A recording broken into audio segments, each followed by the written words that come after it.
The prairie stretched like an ocean of brittle gold, rippling under a pale autumn sun. The wind moved across it in long sighs, whispering secrets to no one who cared to listen. Somewhere along a dirt road that had forgotten the sound of wagon wheels, a woman walked barefoot. Her skirt, once blue as spring skies, now hung like a torn flag around her legs. Dust clung to her hems, and her shawl, thin as a spider's web, could not keep the wind from nipping at her bones. Against her chest, wrapped in the tired folds of that shawl, were two small faces. Twins, no older than 3. They were quiet, with the strange solemnity children were when they have learned hunger too early. Their cheeks were hollow, their lips chapped.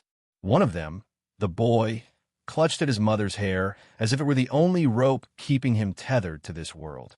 In her left hand, she carried a basket. Inside sat a hen, brown, feathers ruffled, as weary as its owner. The bird shifted now and then, making a soft cluck, the sound oddly comforting against the loneliness stretching all around. That hen was all she had left, a creature that had survived the storms of her life alongside her. They were two mothers now, in a sense, she and that bird, both guardians of fragile breath. Her name was Hannah Cole. Once, long ago, she had believed the world could be gentle. A man had promised her so. His name is not worth a breath to speak now. Names should not belong to cowards. He told her they'd carve a life out of the land, raise their babies under a roof of love and timber. But roofs rot when promises do. When the drought came and the cattle died, he left with a wagon of lies and never looked back. Hannah had stayed because she had nowhere to go. She sold what little she could until nothing remained but her hands, her twins, and a single hen. And so she walked, mile after mile, praying that somewhere on this wide-bellied earth there was still a door that would open for her. The first ranch came into view as the sun bent low, spilling blood-orange light across the grass. It wasn't much, just a sagging house with a chimney coughing thin smoke, a corral where 2 horses flicked their tails, and the tired hum of a windmill spinning slow. To Hannah, it looked like salvation dressed in timber. She tightened the shawl around the babies and crossed the yard. Her steps crunched on dry soil. A dog barked once and slunk away. The porch boards groaned when she climbed them, heart thudding like a trapped bird. She knocked softly. The man who opened the door was young, maybe 30, with a jaw sharp as a blade and eyes the color of brass polished bright. He smelled faintly of whiskey. His name, she would learn later, was Reed Dalton. He looked at her as a man looks at a stray he's not sure he wants to feed.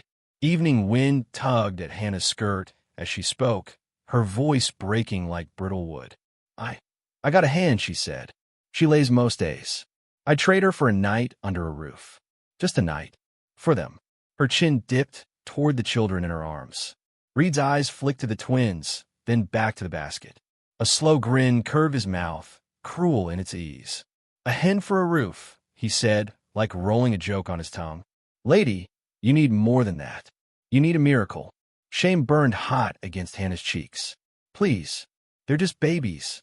He leaned on the doorframe, arms folded. Ain't running a charity here. Got enough mouths of my own to worry about. He smirked. Tell you what, though, if you had something worth a man's trouble, his gaze slid over her in a way that made her skin crawl. He let the words die like smoke, then shrugged. No? Then best keep moving. Storm's coming tonight. Hope you find a tree to curl under. The door closed like the thud of a coffin lid. Hannah stood there, swallowing a cry. Pride, old and stubborn, kept her spine straight even as tears burned. She turned, stepping off that porch with the weight of the twins heavy against her ribs and the basket biting in her palm. The hen clucked once, soft and uncertain, as if to say, I'm sorry too. The prairie waited, wide and merciless. Wind pushed against her back, urging her on. The sun slid lower, staining the sky with bruised purples. Every step was a battle against despair. She thought of laying down in the grass, letting the night take her quiet. But then the twins stirred, and their small breaths brushed her collarbone like a prayer. For them, she kept walking. When her knees finally gave, It was near a split rail, fence gone gray with age. She sank to the ground, pulling the children close. Their faces glowed faint in the dying light. She kissed their foreheads and whispered, "Mom is here, always here." Her voice trembled like a string pulled too tight. The world blurred at the edges as exhaustion dragged at her lids. Somewhere far off, a horse's hooves beat a slow, steady rhythm, like a drum in the dark. She raised her head, vision swimming. Through the haze of dusk, she saw him. A man on horseback, dark against the burning horizon, moving with the unhurried grace of someone who belongs to the land. His hat brim shadowed his face, but the set of his shoulders spoke of strength quiet as bedrock. The wind caught the edge of his duster, making it billow like a worn banner. He rode closer, each hoofbeat a promise of something. Help, hope, or maybe just another sorrow. Hannah clutched her twins, breath shallow. The hen gave a startled cluck as the rider drew near and reined in his horse. The last of the sun flared, and in that fleeting light, she saw his eyes, calm, steady, the color of storm clouds waiting to break. And for the first time in many weary days, Hannah felt the smallest spark of warmth. Fragile, like a match in the wind, but alive. The horse exhaled clouds into the cold air as the man swung down from the saddle. His boots touched the earth with the soft thud of someone who knew its weight well. Dust curled at his heels before settling back into silence. He stood a moment, still as a tree, and looked at her, not with the hunger of men like Reed, nor the pity she feared worse than hunger. His eyes were gray and calm, like a winter sky holding back snow. "You're a long way from town," he said, voice low, worn smooth by years of wind. Hannah tried to answer, but her throat was a knot of dryness. She swallowed and forced the words out. "Been walking some miles." Her hand brushed the twins' hair, as if to prove why she walked at all. His gaze dropped to the little ones, huddled like sparrows against the nest of her arms. Then to the basket at her side, where the hen shifted and made a soft, bewildered cluck. "What do you need?" he asked, plain and steady. The question almost undid her. She bit the inside of her cheek until the taste of iron rose and whispered, "Shelter. For the night. I got nothing but this hen to trade." The man's jaw worked once, like he was weighing something heavier than words. Then he crouched to their level, slow, as if not to startle her. The brim of his hat shadowed his eyes, but his voice carried warmth she hadn't heard in a long time. "Hen's a good start," he said. Then, after a pause that seemed to stretch into the hush between heartbeats, he added, "But those little ones, they're worth more than gold." Hannah blinked. The wind tugged a loose strand of her hair across her cheek. "I can work," she murmured. "Chop wood, scrub floors." He lifted a hand, quieting the flood of desperate promises. "Ain't a skin for work tonight. Cold's been in hard. Come on." He nodded toward the horse. "Cabin ain't far. You can ride." Her pride rose sharp, a blade she carried too long. "I can walk." He didn't argue, just said, "Suit yourself," and bent to scoop the basket. The hen gave an offended squawk, but settled under his sure grip. With the other hand, he helped her stand, steady, no lingering touch, no claim in his fingers. Only enough strength to keep her from falling. The twins stirred, and he looked at them with something in his face she couldn't read. Not softness exactly, more like recognition, a memory standing in the doorway of his eyes. The ride to the cabin was quiet, save for the creak of leather and the whisper of prairie grass brushing their boots. Hannah rode in front of him because he'd said it was safer that way. One arm braced around her to keep her steady. She felt the heat of him at her back, not invasive but solid, like the trunk of a tree in a storm. When the cabin appeared, a square of timber crouched against the rise of a hill, her throat tightened. Smoke curled from its chimney, smelling faintly of pine. Salvation, humble and real. He swung down first, then lifted the twins from her arms, gentle as if they were carved from glass. When her small hands clung to his coat, something in Hannah cracked and bled warmth. Inside, the cabin glowed amber from a fire crouched in the stone hearth. The air smelled of wood smoke and something faintly sweet, like apples drying on a string. The room was plain, One rough-hewn table, 2 chairs, a bed narrow as a church pew, and a shelf lined with jars. But to Hannah, it looked like heaven laid in timber and ash. "Settle by the fire," he said, easing the twins onto a braided rug. "I'll fetch water." She obeyed, legs trembling, and sank near the hearth. The children curled like kittens in the heat, sighing soft through cracked lips. Her eyes stung, and she pressed her palms against them, as if to dam the flood. When he returned, he carried a tin pail, sloshing warm water. "For wash-in," he said. "Kids first." Her voice scraped out. "Thank you." He nodded once, as if thanks were something fragile he didn't dare hold too long. Later, he set bread and a pot of stew on the table. The smell made Hannah dizzy with hunger. She tried to tell the twins to eat slow, but they devoured the food with the quiet desperation of the starved, their cheeks bulging like chipmunks. The man said nothing, just ladled more into their bowls until the pot lay empty and their bellies round as marbles. Hannah sipped last, letting the warmth seep in her bones. She felt his gaze now and then, steady as a lantern glow, but when she lifted her eyes, he was always busy, mending a rope, oiling the handle of an axe, any work his hands could find. When the twins drooped heavy with sleep, he laid a quilt on the bed. "They take this. You can have a chair by the fire." She opened her mouth to argue, then closed it. Pride had carried her miles, but tonight it was only another burden to lay down. She tucked the twins beneath the quilt, kissed their soft hair, and turned to the hearth. As the fire cracked and shadows danced on the log walls, she whispered, "What do I call you?" He didn't look up from a strip of leather he was braiding. "Caleb," he said. "Caleb Ward." She let the name rest on her tongue, quiet as a prayer. "Hannah," she murmured, though he hadn't asked. He only nodded, the name folding into the silence like a seed pressed into earth. Night deepened, black as ink beyond the window. The wind howled low, rattling the shutters like old bones. Caleb sat by the table, head bowed over his work. The fire painted his face in strokes of amber and shadow, softening the hard lines carved by years alone. Hannah watched him through half-lidded eyes, her body sinking into weariness. She wondered what loss had hollowed those gray eyes, what ghost kept his voice low and his heart guarded. She wanted to ask, but the weight of sleep pulled her under before the words could climb her throat. The last thing she felt was warmth, hers and the twins, pooling deep, a fragile ember in the long winter of her life. Outside, the wind sang wild across the prairie. Inside, for the first time in weeks, Hannah dreamed of something other than hunger. Morning came shyly, with a pale wash of gold seeping through the frost-laced window. The storm the wind had whispered of last night had not yet come, but the air held a sharpness that warned of its approach. Hannah woke stiff and sore in the chair by the hearth, a wool blanket draped over her shoulders. She hadn't put it there.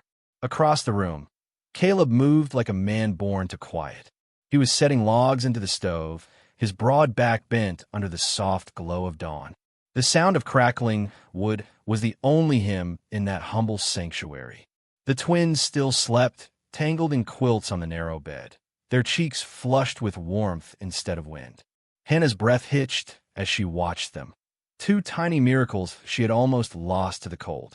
When Caleb noticed her eyes open, he tipped his hat in a gesture so simple it felt almost holy.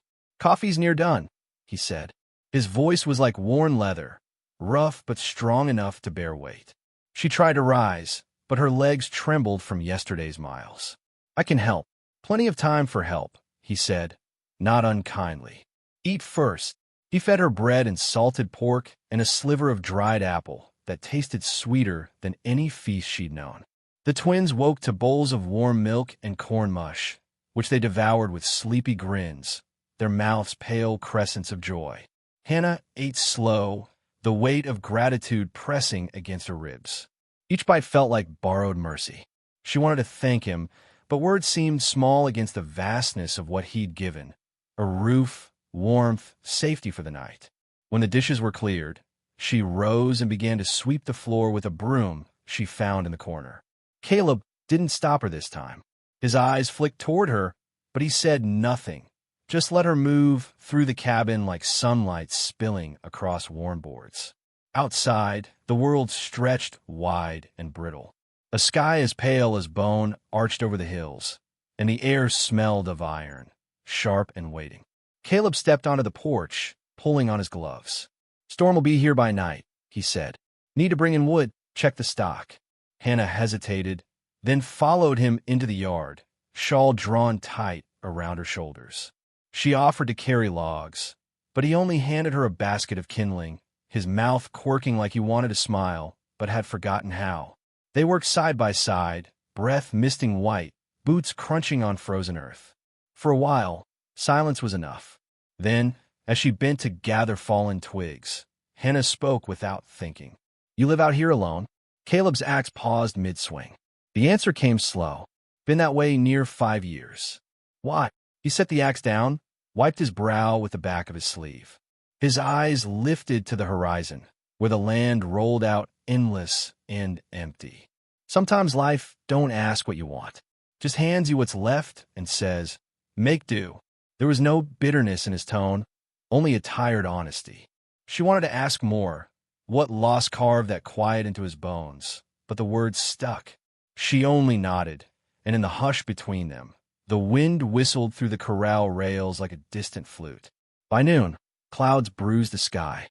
The twins played near the porch, chasing the hen in clumsy circles, their laughter stitching bright threads through the gray day. Hannah watched them, a soft ache blooming under her ribs.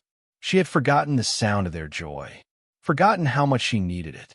But peace, like prairie grass, bends easy under the wind of gossip.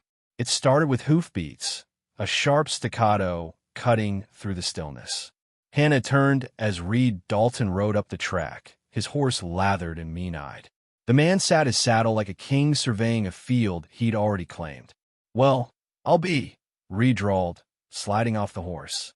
His eyes swept over Hannah, then to Caleb, who stood square by the woodpile. "Didn't take you for the charitable type, Ward." Caleb's face stayed carved from stone. "What do you want, Reed?" Reed smirked, teeth flashing white against the cold. "Just checking on our wanderer here. Thought she'd be long gone by now, but looks like she landed herself a new nest." His gaze raked Hannah's slow, leaving filth in its wake. "Figure you trade in more than a hen these days?" Hannah's cheeks burned hot, shame and fury tangling in her chest. She opened her mouth, but Caleb's voice cut clean through the air. "Enough." One word, flat as a hammer on iron. Reed laughed low. "Don't get sore, Ward. Ain't my fault strays come sniffing round your door." He swung into the saddle, leaned down with a grin sharp as barbed wire. "Just remember, when folks start talking, they'll talk loud." Then he wheeled his horse and thundered off, leaving a scar of hoof prints in the brittle earth. Hannah stood frozen, fists knotted in her skirt. Shame crawled up her throat like a swarm of ants. "I should go," she whispered, "before folks." "You ain't going anywhere," Caleb said, voice quiet but hard as seasoned oak. "I can't bring trouble to your door," she said, tears burning now. "Not after all you've done." Caleb stepped closer, the gray of his eyes steady as river stone. "You think kindness is trouble?" I think I ain't worth the cost," she choked out. For a heartbeat, silence. Then he reached for his coat and swung it around her shoulders, tucking it close like a shield. His hand lingered, not in possession, but in promise. "World's cold enough," he said softly. "Don't go making it colder. Not for them kids. Not for yourself." Her breath hitched. Pride, old, sharp pride, cracked like thin ice and sank under the weight of his words. Snowflakes began to fall then, soft as feathers, drifting slow against the dark rise of the hills. Caleb tilted his head toward the cabin. "Come on," he murmured. "Storm starting." That night, the wind keened through the chimney like a mourning woman. Snow pressed against the shutters, thick and relentless. Inside, the fire roared, throwing warmth against the log walls. Hannah sat near the hearth, twins curled in her lap, their small breaths puffing soft against her shawl. Caleb worked at the table, mending a harness by lamplight, his shadow stretching long across the floor. She watched him through lashes heavy with weariness, and for the first time since her life splintered, she felt something bloom quiet and sure in her chest. Not love, not yet, but the seed of it, the kind that grows only where roots find deep water. Outside, the world was locked in white silence.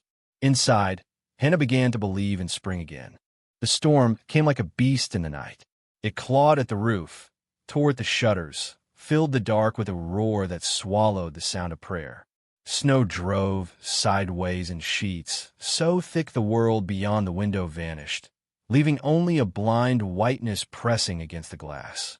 Inside, the cabin pulsed with firelight. Shadows flickered across log walls, long and restless, like spirits pacing. The twins dozed on a quilt by the hearth, cheeks flushed pink, tiny chests rising steady as the ticking of clock. Hannah sat near them, mending a tear in her shawl, though her fingers trembled too much to thread the needle. Caleb moved quiet about the room, setting a rifle by the door, checking the latch on the window. Every now and then, his gray eyes slid toward the children, softening at the edges. Outside, the wind wailed like a lost soul. "Blizzard'll keep us shut in a while," Caleb said, his voice steady, though the storm rattled the door like it meant to tear it clean off its hinges. Hannah nodded, drawing the twins closer. "I don't mind," she whispered. And she didn't. For the first time in months, the fear in her bones had begun to thaw. They passed the day in little ways. Caleb whittling small toys for the twins, Hannah baking bread from a jar of coarse flour she found on the shelf. The air filled with a warm, yeasty smell, and when the children bit into crusty slices, their laughter bubbled bright as spring water. Caleb watched them with a quiet that felt almost like reverence. When night came, the wind rose louder, shaking the cabin until dust sifted from the rafters. Caleb tossed more wood on the fire, then stood by the door, listening hard. His shoulders had gone stiff. "What is it?" Hannah asked, her voice low. He didn't answer at first. Then hoofbeats. Hannah froze. Her hands curled tight in her lap. In this storm, Caleb's jaw worked once. Only fool riding tonight is one with mean business. The door crashed open before he could reach it. Snow and wind burst inside, flinging shards of cold across the floor. And through that fury came Reed Dalton, his coat white with frost, his eyes burning dark and wild. "Well, ain't this cozy?" he spat, shaking snow from his hat. Little family all snug by the fire. His gaze landed on Hannah, then crawled to the twins, who clung to her skirts like frightened rabbits. "Thought I told you to keep moving, girl." Caleb stepped between them, tall as a timber, voice like iron cooling slow. "Doors behind you, Reed." Reed laughed, a harsh, broken sound. "Not till I take what's mine." His hand dropped to the pistol at his hip. "She owes me." "Owes you what?" Caleb asked, calm as a church bell. "My pride," Reed snarled. "My say-so. Ain't no woman makes a fool of me." Caleb's eyes turned to steel. "Ain't no man claims what ain't his." The wind screamed through the open door, flinging sparks from the hearth. Reed lunged. His pistol cleared leather, but Caleb was faster, closing the space in a blur, knocking the gun wide. It fired once, the shot splintering a beam overhead. Then it was fists in fury, raw and hard. They crashed against the table, splintered a chair, rolled in a storm of grunts and curses.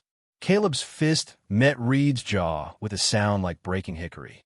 Reed reeled, swung wild, clipped Caleb's cheek, but rage don't make a man strong. It makes him sloppy. Caleb caught him by the collar, drove him back against the wall. The cabin shook with the force. His voice came low, cold as the snow beyond the door. "This house ain't for sale, Reed. Neither are people." For a breath, silence, save for the wind clawing at the eaves. Then Caleb flung him toward the open door. Reed stumbled into the white fury, hit the ground hard, and scrambled to his feet, blood slicking his mouth. "This ain't over," he spat, teeth red in the lamplight. Then he vanished into the storm, swallowed by its howling throat.